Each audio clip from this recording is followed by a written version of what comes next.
우리에게 주시는 하나님의 생명의 말씀은 마태복음 25장 31절로 40절까지의 말씀입니다.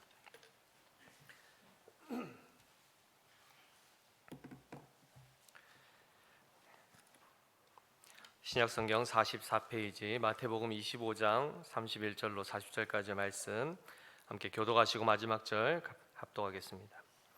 인자가 자기 영광으로 모든 천사와 함께 올 때에 자기 영광의 보좌에 앉으리니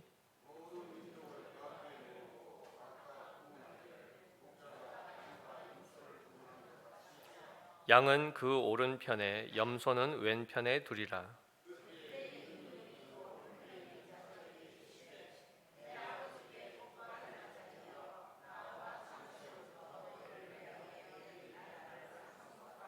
내가 줄일 때에 너희가 먹을 것을 주었고 목마를 때에 마시게 하였고 나그네 되었을 때에 영접하였고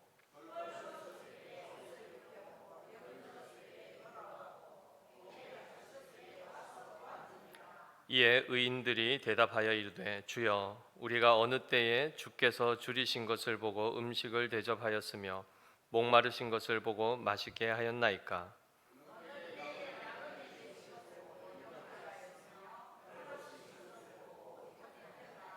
어느 때에 병드신 것이나 옥에 갇히신 것을 보고 가서 배웠나이까 하리니 임금이 대답하여 이르시되 내가 진실로 너희에게 이르노니 너희가 여기 내 형제 중에 지극히 작은 자 하나에게 한 것이 곧 내게 한 것이니라 하시고 아멘.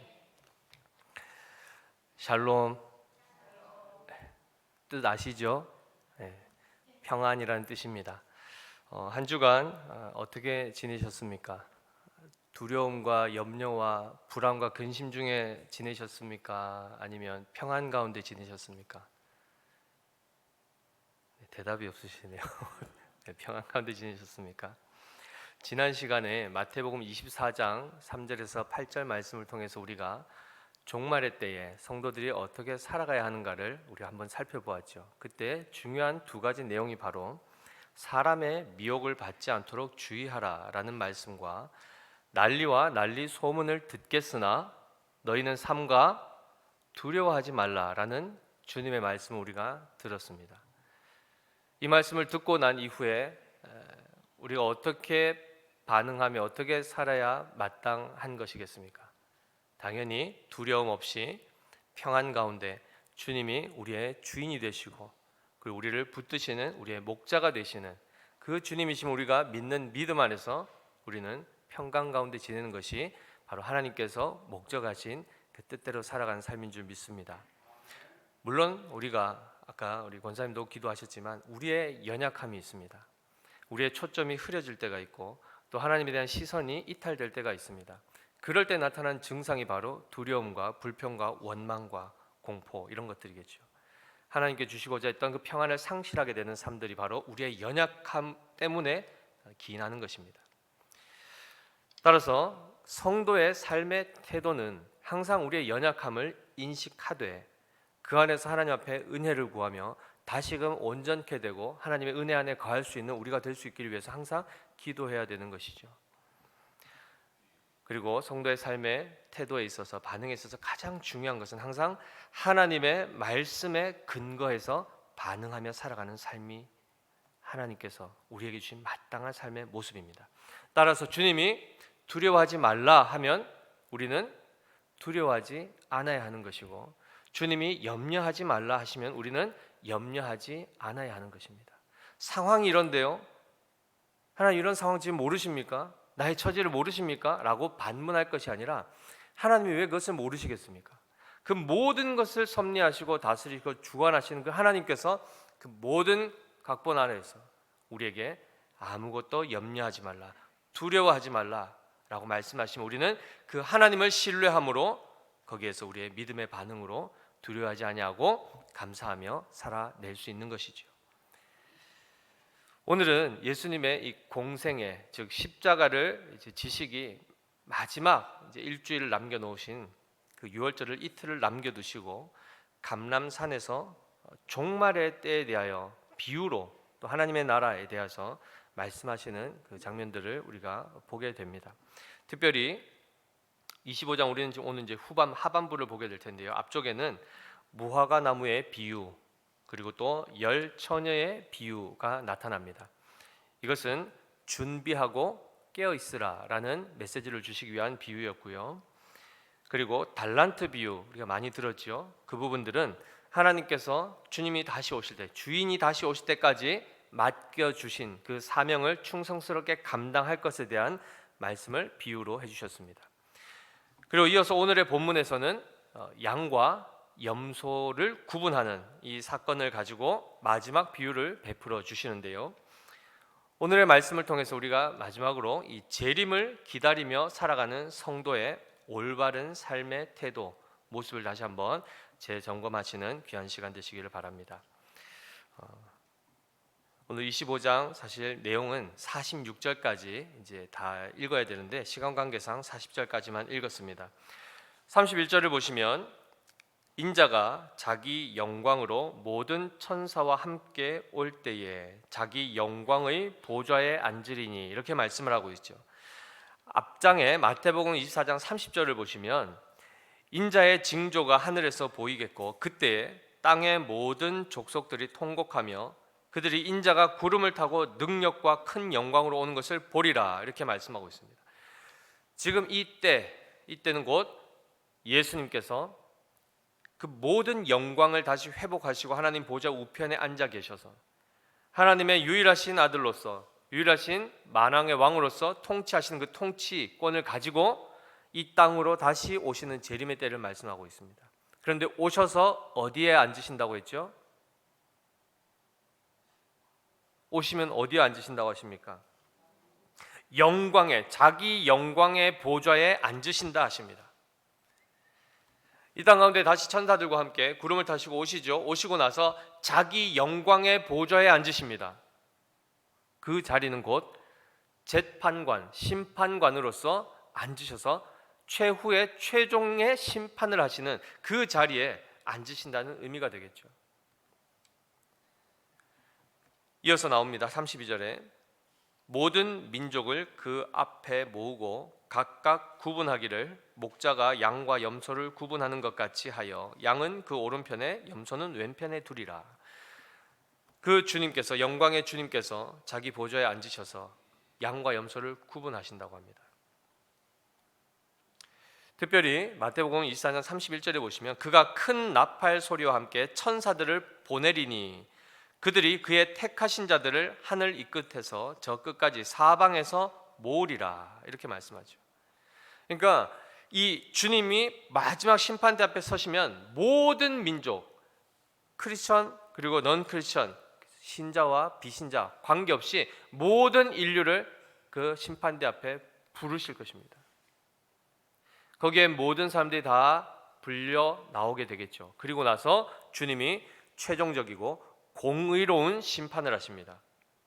어떤 이들은 주님의 우편에 서도록 하시고 어떤 이들은 주님의 좌편에 서게 하십니다.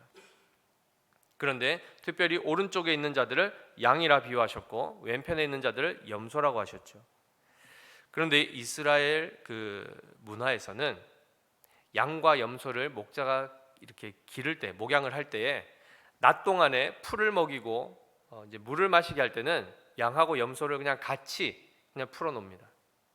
그런데 밤이 되면 다시 이제 우리로 이제 드릴 때 그때 목자가 양은 오른쪽, 염소는 왼쪽 우리, 즉 다른 우리에 구분하여 들어가도록 그렇게 만듭니다. 한마디로 잠잘 때는 구분해서 나누죠. 그래서 이 말씀을 하는 이 비유를 베풀 때 이스라엘 백성들은 충분히 지금 이게 무슨 말씀인지를 비유를 통해서 분명히 압니다. 그렇지, 양과 염소를 그렇게 구분하지, 밤이 되었을 때. 그래서 이 부분을 잘 이해하시면 특별히 여기서 한 가지 더 살펴봐야 될 게 뭐냐면 우리나라 양하고 염소 이렇게 딱 보면은 벌써 이렇게 구분이 쉽죠. 그렇죠? 일반인들도 양에 대해서 염소에 대해서 잘 모르는 사람들도 이건 염소지 이거는 양이지라고 이렇게 구분이 쉽지만은 실제로 이스라엘에 있는 그 양과 염소는 이렇게 육안으로 보면 잘 구분이 어렵다고 합니다. 그러니까 비전문가들이 볼 때 명품 가방들 중에 가짜들이 있죠. 짝퉁. 그 가운데서도 A급 그리고 트리플 A급이 있습니다. 짝퉁인데 정말 진짜와 너무 똑같이 만든 것들은 보면 전문가가 아니고서는 분별하기가 어렵습니다. 쌍둥이 중에서도 이란성이 있고 일란성 쌍둥이가 있죠. 그래서 우리 교회도 계신가요 혹시? 옛날에 뭐 있었을지 모르겠지만 쌍둥이가 있으면 부모는 정확하게 알죠. 뭐 점 하나 개수를 차이를 하여튼 뭐 그래 그것을 구분해서라도 하여튼 정확하게 부르지만 모르는 사람들은 누가 큰 애인지 누가 둘째인지를 잘 모릅니다. 우리 민호하고 정호는 이란성이니까 당연히 정호 민호 딱 불러서 알겠지만은 너무 모습이 똑같으면 누가 민호지 누가 정호인지 모를 그런 상황처럼 양과 염소를 구분하기는 전문가가 아니고는 어렵다는 것이죠. 그런데 주님께서 마지막 영광의 보좌에 앉으셔서 양과 염소를 딱 구분하실 때는 정확하게 구분하신다는 것이죠. 그게 어떻게 가능하죠? 우리의 참된 목자이시기 때문에 자기의 양을 정확하게 구분하신다는 것입니다. 따라서 최후의 심판대 앞에 가면 마지막에 구분을 하신다는데 구분한다는 것은 어떤 기준이 분명히 있어야 됩니다. 그렇겠죠? 그래서 우편에 앉게 되는 그리고 특히 이 우편이라는 그 자리는 영광의 자리요. 그리고 특별히 상속자의 자리입니다. 그래서 양들이 지금 우편에 섰죠. 그래서 양들에게 무엇을 주었습니까? 창세 전부터 예비된 하나님의 나라를 상속받으라 이렇게 말씀합니다. 그 자리가 바로 상속자들의 자리이기 때문에 그래서 거기에 이를 자들을 주님이 정확하게 공의롭게 판결하셔서 구분하시죠. 그리고 나머지 염소들을 또 왼편에 구분하셨습니다. 바로 대조되는 그 자리로 구분을 하셔서 이제 서게 하시는데 문제는 25장 34절에 보시면 그때에 임금이 그 오른편에 있는 자들에게 이르시되 내 아버지께 복 받을 자들이여 나와 창세로부터 너희를 위하여 예비된 나라를 상속받으라 라고 되어 있는데요. 이 34절 말씀에서 복 받을 자들에서 받을이라고 되어 있는데 사실 번역에 있어서는 과거 즉 완료 수동태 분사입니다. 무슨 말이냐면 이미 이루어진 것이죠. 그래서 복 받은 자들이라고 번역하는 것이 정확합니다. 한마디로 오른편에 있는 자들은 하나님의 나라를 상속받기 위해서 이미 하나님께 복을 받은 자들이 서게 되는 것이요 반대편에는 그와 대조된 사람들이 서겠죠. 그런데 놀랍게도 오른쪽 왼쪽을 구분하는 기준이 어디에 나와 있냐면 35절부터 36절에 나와 있습니다. 같이 한번 읽어보겠습니다. 시작. 내가 줄일 때에 너희가 먹을 것을 주었고 목마를 때에 마시게 하였고 나그네 되었을 때에 영접하였고 헐벗었을 때에 옷을 입혔고 병들었을 때에 돌보았고 옥에 갇혔을 때에 와서 보았느니라 이렇게 말씀하고 있습니다. 지금 이 말씀 누가 하십니까? 영광의 보좌에 앉으신 주님이 최종적으로 선고하시면서 하신 말씀입니다. 어떻게 해요? 내가 줄일 때에 너희가 먹을 것을 주었고 목마를 때에 마실 것을 주었다. 나그네 되었을 때, 헐벗었을 때, 병들었을 때, 옥에 갇혔을 때, 즉 내가 주님이신 그 예수님이 그렇게 되었을 때에 너희가 와서 돌보았다. 너희가 와서 필요한 것들을 채웠다. 이렇게 얘기를 하고 계십니다. 그랬기 때문에 너희는 하나님의 나라를 상속받으라 라고 이렇게 말씀하죠. 쉽게 얘기하면 너희가 나를 잘 섬겼기 때문에 이 복을 받아라 라는 의미로 지금 말씀하는 것처럼 들립니다. 자, 그러면 이 말씀을 자칫 잘못 오해하면 하나님 나라는 누가 상속을 받게 되는 것입니까? 주님을 잘 섬긴 자들, 특히 선을 행한 자들이 선한 행위에 따른 보상으로 하나님의 나라를 상급으로 받는 것처럼 오해할 수 있습니다. 오해할 수 있습니다. 왜냐? 천국은 누가 들어갑니까? 예수 그리스도를 믿는 자들. 예수 그리스도는 누가 믿습니까? 그 은혜에 의하여 믿음으로 말미암아 구원에 이른다 했죠. 하나님의 은혜를 받은 자들이 하나님을 믿게 되고 그 믿음이 구원을 결실하게 되는 것이죠. 그래서 우리는 은혜의 원리로 하나님 나라에 들어간다는 것을 이미 다 잘 알고 있습니다. 그러면 이 표현을 어떻게 이해해야 될까요? 자, 만약에 이것이 이들의 행위에 선한 행실에 대한 자기들의 공로에 따른 보상으로 주어지는 개념이라고 한다면 당연히 그 선고를 하셨을 때 너희가 나를 잘 섬겼기 때문에 하나님 나라를 받으라 하면 이들이 어떻게 반응하는 것이 맞겠습니까?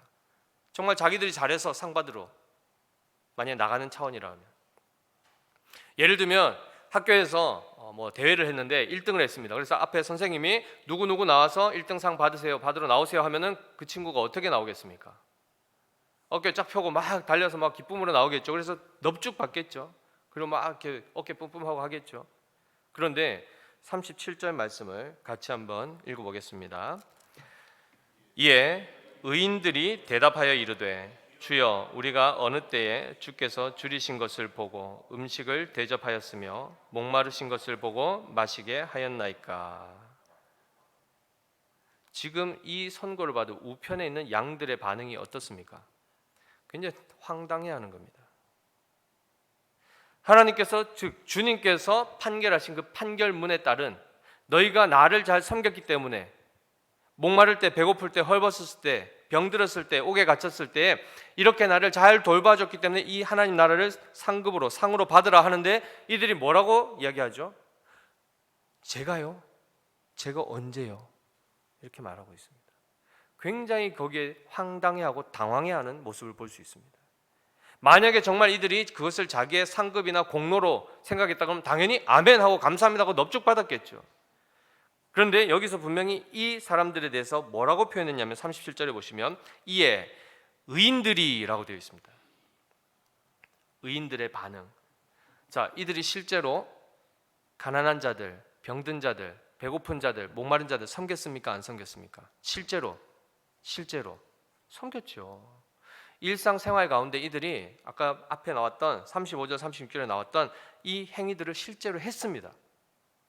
했음에도 불구하고 주님은 그것이 주님께 행한 것이다 라고 말했고, 그리고 이들은 거기에 대해서 우리는 실제로 주님께 이렇게 했다고는 생각을 안 하고 있습니다 라고 지금 이렇게 맞서고 있는 것이죠.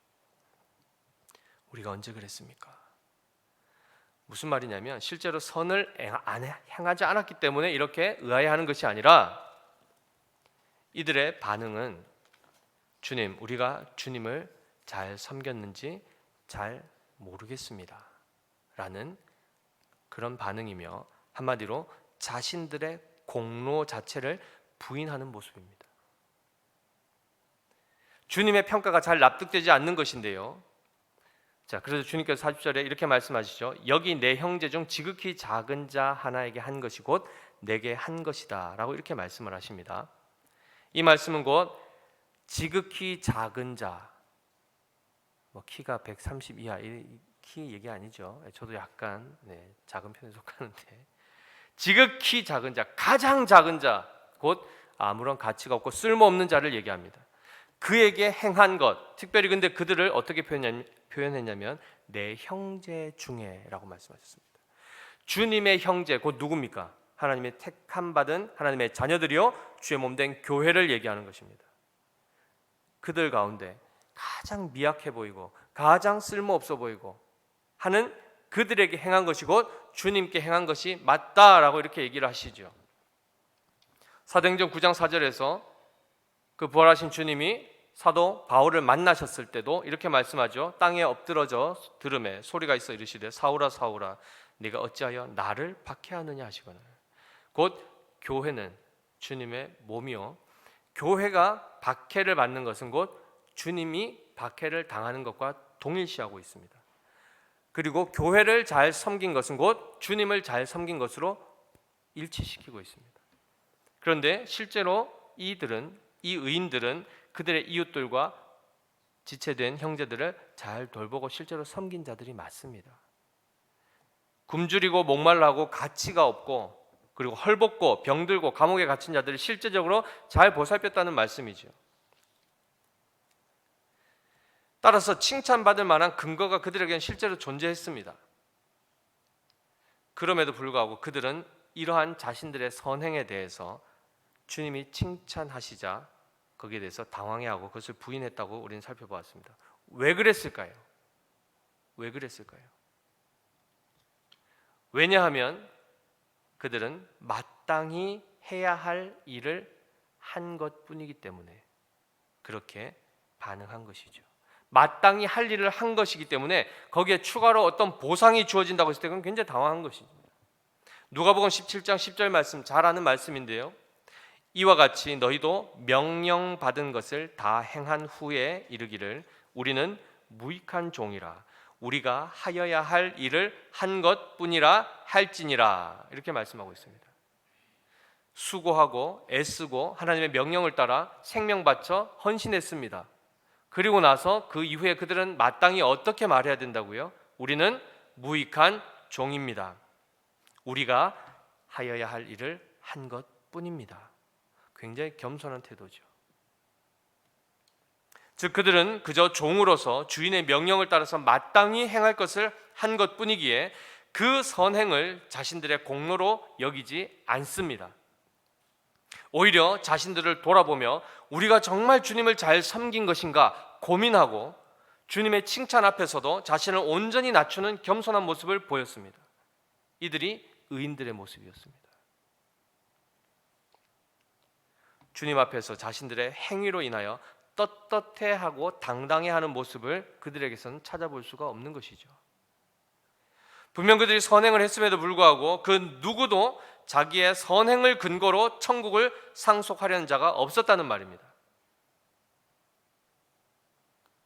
그렇다면 이들은 도대체 어떤 존재들일까요? 분명 선행을 했음에도 불구하고 스스로 무익한 종이라고 여기는 이들은 바로 예수 그리스도 곧 우리 주님의 형상을 닮은 자들입니다. 즉 주님을 닮아 주님의 형상이 회복된 자들이란 뜻인데요.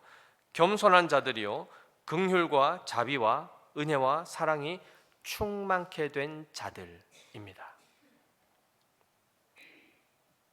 즉 자신들의 선행을 공로로 자기의 정체성을 또는 구원의 근거를 삼는 자들이 아니라 오직 하나님의 은혜로 말미암아 주님의 성품과 주님의 마음을 닮아가는 것, 그것 자체로서 감사해하며 그 주님을 사랑함으로 그분의 명령을 따라 생명 다해 헌신하는 그러한 존재가 된 것 자체로서 자신의 정체성을 확인하는 자들입니다.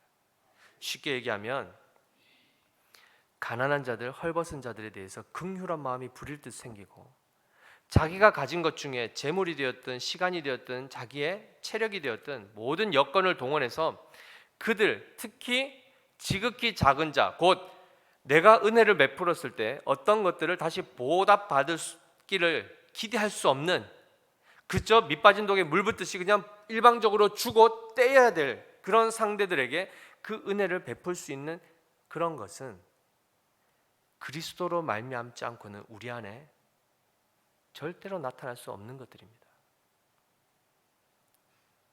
참된 하나님의 긍휼의 마음이 우리 안에 부어지지 않고서는 우리의 타락한 본성 가지고는 결코 절대 하지 않을 일들이 바로 앞에 나왔던 내가 줄일 때 먹을 것을 주고 목마를 때 마시게 하고 나그네 되었을 때 영접하고 헐벗었을 때 옷을 입히고 병들었을 때 돌보고 옥에 갇혔을 때 와서 보는 일이 우리 안에는 불가능하다는 것입니다.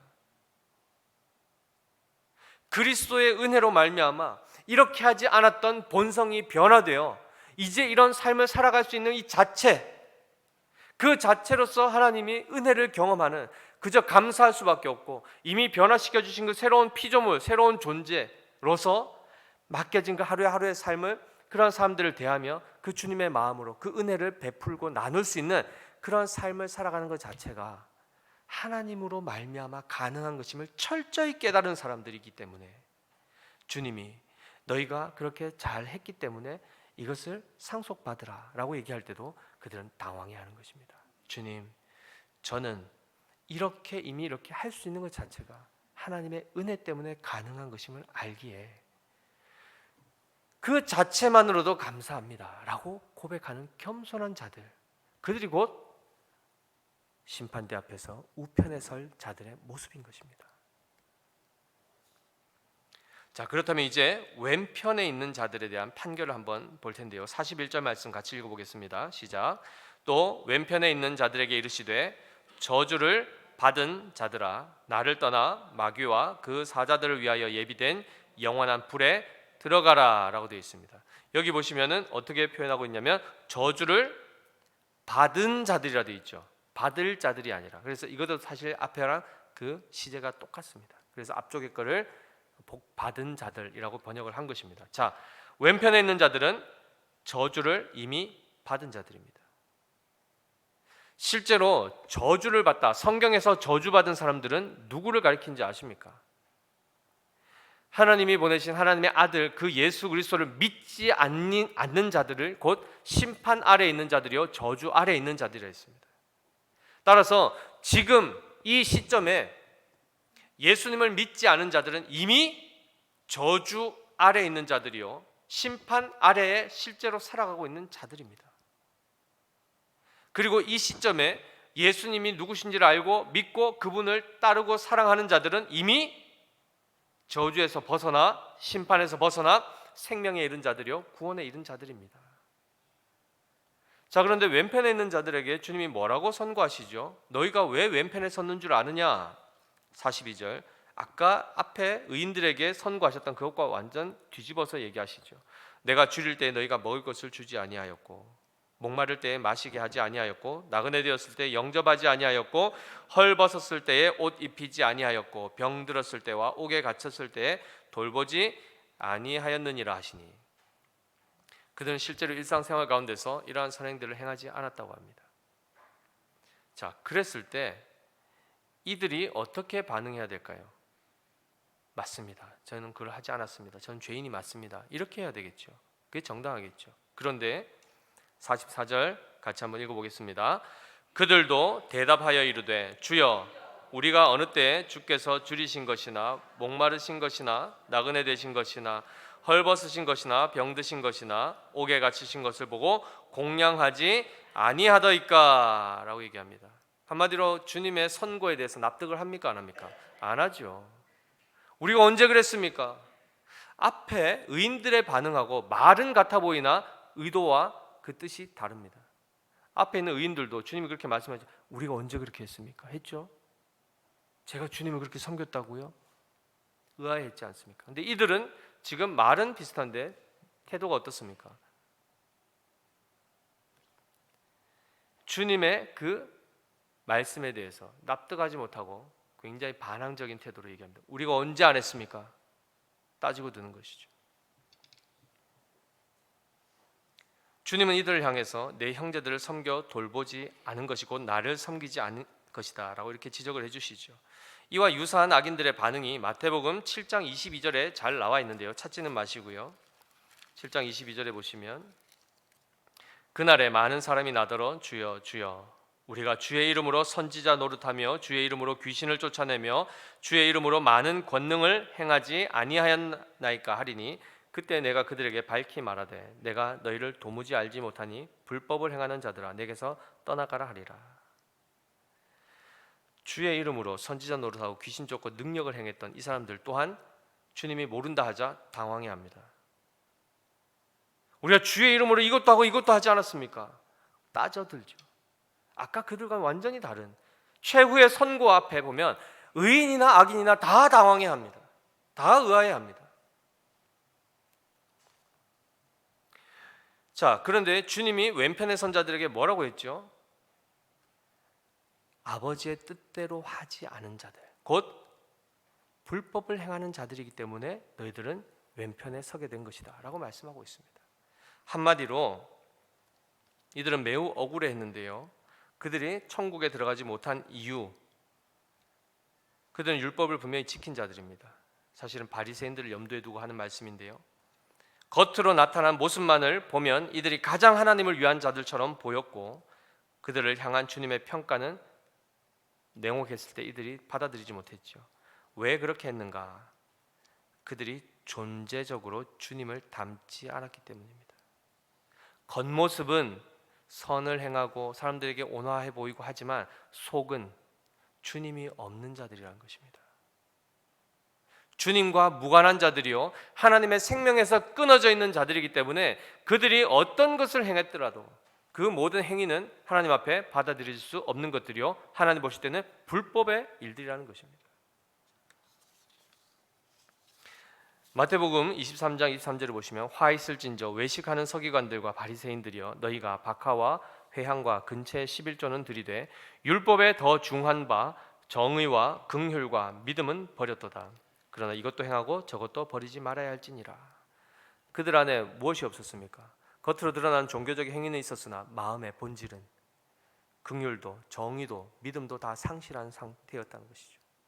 한마디로 믿음 없이도 선을 행할 수 있다는 것입니다.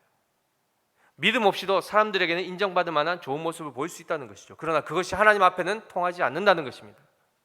그리고 우리는 우리의 선행을 가지고 하나님 앞에 나가서 하나님 나라 내놓으십시오 이렇게 하는 당당히 권리를 주장하는 자들이 아니라 하나님의 은혜 안에서 우리의 존재 자체가 마음속에서부터 우리의 이성, 감성, 의지까지도 그리스도로 말미암아 변화된 그 새로운 존재로 인하여 하나님 앞에 나아갈 때 마땅히 당연히 하나님의 자녀라는 그 인침을 받고 그 은혜에 감사하여 겸손함으로 하나님 앞에 나아가는 자들이 곧 양으로서 우편에 설 자들이라는 것입니다. 주님과 연합된 자들이 바로 주님의 우편에 서게 되는 것입니다. 그리고 주님의 은혜를 바르게 깨달은 자들은 일상생활을 살아감에 있어서 선을 행하게 되어 있습니다. 행위가 존재보다 앞설 수가 없습니다. 무슨 말이냐? 존재 자체가 변화되지 않고서 모습만 그저 선한 모습처럼 보이는 겉모습만 꾸며서는 우리는 결코 참된 하나님의 자녀로 살아갈 수가 없다는 것입니다. 하나님의 은혜를 철저하게 깨닫고 우리의 패역한 이 완악한 그 본성을 철저하게 깨달은 자가 우리 안에서 새로운 일들, 새로운 마음의 태도와 변화들을 계속해서 경험할 때마다 그것이 나의 의지나 노력이나 결단으로 되는 것이 아니고 하나님의 부어주심과 그분의 긍휼히 여겨주심 안에서 끊임없이 이러한 성령의 열매들이 결실되고 있구나를 감사하여 그 변화된 속성과 본질과 생각과 의지를 가지고 주의 형제들을, 주님의 교회의 몸된 그 지체들을 아름답게 섬겨가는 일들, 이것 하면 천국 주신 그런 개념이 아니라 이미 그렇게 변화되어 하나님의 나라를 섬길 수 있게 된 것 자체를 감사하고 복으로 여기며 주님 앞에 설 때도 겸손함으로 하나님의 나라에 들어갈 수 있는 그런 존재가 되어야 되는 것이 마땅하다는 것입니다. 우리는 보통 어떻게 합니까? 예수 믿어 구원은 받았고 선행을 도대체 왜 해야 되는가? 이미 구원은 받았는데 예수만 믿으면 구원받았다고 하는데 굳이 선한 일은 또 왜 더 해야 되는가? 힘들어 죽겠는데. 그리고 우리의 본성과도 자꾸 거슬러지는데 이걸 내가 왜 해야 되는가? 안 하면 혹시 지옥 가는가? 그리고 더 한다고 뭐 천국보다 더 좋은 어떤 천국이 또 있는가? 온갖 생각을 다 하게 됩니다. 그러나 하나님의 뜻을 잘 보십시오. 하나님 우리를 하나님의 자녀 만들기를 원하십니다. 그리스도의 형상이 회복된 자가 되기를 원하시는 것입니다. 그리고 그들이 바로 하나님 나라를 상속으로 받아 그 나라를 아름답게 갖고 가고 통치할 수 있는 또 다른 왕으로서 그 자리를 차지하게 되는 것이죠. 겸손의 왕이요 그리고 사랑의 왕이 바로 그 하나님으로부터 우리 또한 그 왕권을 위임받아 그 역할들을 감당하도록 하나님이 우리를 부르신다는 사실을 기억하셔야 됩니다. 예배 자리 마찬가지입니다. 힘드시죠? 우리의 본성이 싫어하는 것이지 우리의 영혼에 있어서는 예배의 자리만큼 소중한 것이 없습니다. 믿음은 어떻게 해서 생기십니까? 그리스도의 말씀을 들음으로 생기지 않습니까? 그리스도의 말씀을 어디서 들으십니까? 일상 가운데 개인의 경건 생활을 잘하고 계십니까? 정말 잘하고 계십니까? 공예배라는 예배를 일주일에 주일 그리고 수요 예배 또 금요 철야 기도회 이렇게 해서 또 새벽 기도회 이렇게 해서 교회에서는 공예배를 드립니다. 다들 힘들죠. 꼭 이걸 다 해야 구원받는가? 일주일에 한 번 정도 출석 체크 잘하면 되는 것 아닌가? 이런 생각을 하시겠지만 믿음은 들음에서 납니다. 그리고 스스로를 잘 점검해 보시면 잘 아실 겁니다. 일상생활 가운데 얼마나 내가 하나님의 말씀 앞에 내 삶을 드리고 그 말씀을 경청하고 있는가? 거의 안 되실 겁니다. 그리고 기껏 듣는다고 하면 유튜브와 온갖 떠돌아다니는 그런 메시지들 사람들이 보내준 것 보면서 그것이 참된 진리인지 거짓인지 구분도 못한 상태로 그저 흡수하고 그저 받아들이고 헷갈려하고 흔들리는 이런 삶이 우리의 모습입니다. 주일 성수라는 개념 자체가 그런 차원에서 보면 일주일에 그냥 그날만 지키면 된다는 뜻이 아니죠. 당연히 개인의 그 경건 생활 또한 일상 가운데서 감당해야 됩니다. 그러나 우리 일상을 보면 주일 성수조차도 제대로 못하는데, 그 한 날조차도 우리가 온전히 섬기지 못하는데 다른 날 잘 섬기겠습니까? 말씀을 듣는 이 예배의 자리에 나오는 것은 이거를 하면 구원받고 이걸 안 하면 구원받지 않는 개념이 아니라, 하나님을 정말 사랑하고 그 주님의 은혜를 정확하게 깨달은 자, 내가 하나님의 은혜 없이, 하나님의 말씀 없이는 하루도 온전히 살 수 없는 자임을 철저히 깨닫는 그들은 하나님의 은혜를 사모하여 나오게 되어 있습니다. 나오게 되어 있습니다. 따라서 선을 행한다, 이것은 우리가 볼 때, 내가 볼 때 좋아 보이는 일들을 행하는 것이 아니라 하나님께서 보실 때 선한 일이요, 그것은 내가 좋으면 하고 싫으면 안 하는 것이 아니라 마땅히 해야 할 일들이 우리에게 요구된다는 사실을 기억하셔야 됩니다. 그것은 때로는 우리의 타락한 본성과는 완전히 배치됩니다. 따라서 우리는 우리의 본성을 따라 행하기를 원하지요. 그러나 성경은 분명히 말씀합니다. 성령을 따라 행하라. 해야 될 일을 하라라고 말씀하십니다. 따라서 이 마지막 때 최후의 심판대 앞에서 우편에, 하나님 보좌 우편에 설 그 자리에 들어가는 것은 지금은 아직 주어져 있지 않지요. 미래에 일어날 일입니다. 그러나 앞에 뭐라고 했습니까? 하나님께 복 받은 자들이라 했습니다. 이미 하나님의 나라를 우리는 누리며 이미 임한 하나님 나라 안에 살아가고 있는 자들입니다. 일상생활 가운데 주님의 형상을 회복하기를 기대하셔야 되고 기도하셔야 됩니다. 우리 존재가 변화되기를 간구하셔야 됩니다. 그리고 그 일은 그리스도를 가까이 함으로 주님과 친밀히 교제함 안에서 형성되는 것입니다. 자연스럽게 결과되는 것입니다. 그리하여 변화된 새로운 존재를 통하여 새로운 피조물로서 옆에 있는 지체들을 섬기는 것입니다. 오늘 놀랍게도 권사님 기도 가운데 우리의 눈빛이 사랑의 눈빛으로 바뀌기를 원한다고 했습니다.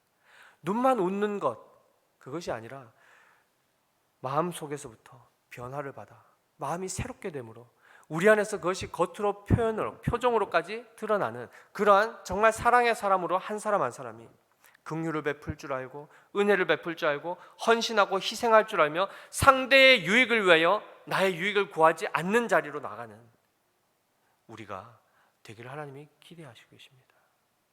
오늘도 이 종말의 때를 어떻게 살아가야 하는가? 난리와 난리 소문 안에서는 우리가 두려워하지 아니하고 흔들릴지라도 그 안에서 끝까지 구원을 완성하실 그 주님을 바라보며 또 주님이 오시는 그날까지 얘기한 것처럼 내가 줄일 때 줄이는 자와 배고파하는 자와 나그네와 모든 결핍이 있는 자들을 우리가 살피고 한 사람 한 사람을 돕고 돌보고 채워가는 이 목양의 사역들을 주님의 교회들이 잘 감당해야 될 줄 믿습니다. 이 삶을 충성스럽게 감당하시는 우리 모두 되시기를 예수님의 이름으로 축복합니다.